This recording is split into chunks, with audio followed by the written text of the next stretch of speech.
Bir video kasseta bor, uni tomosha qilsang seni o'ldiradi, eshitganmisan? Bu qanday ahmoqlik? Ahmoqlik emas.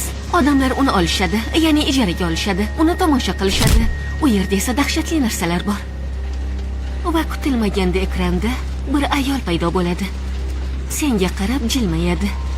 Go'yo ko'zlari bilan tikilib turganga o'xshaydi. Va seni uyingda kutilmaganda qo'ng'iroq bo'ladi. Film tugaganini kimdir bilib turadi. Keyin u shunday deydi: sen 7 kundan so'ng o'lasan.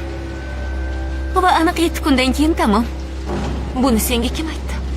Rivieradagi kimdir men uni Buni kim aytdi deyapman. bunisini eslolmayman. Senga nima bo'ldi? Men uni tomosha qilgandim. Shu va shunga o'xshash filmlarni Udar Movie Bot orqali topsanglar bo'ladi. Hozir man sizlarga hammasini ko'rsatib beraman. Birinchi bo'lib Telegramga kiramiz va poiskga Udar Movie Bot deb yozamiz. Keyin esa start tugmasini bosib, o'zimizga kerakli bo'lgan aktyor yoki film nomini yozamiz. Va bizning holda bu Andrew Garfield. Endi esa Andrew Garfield chiqqan o'zimizga kerakli kinoni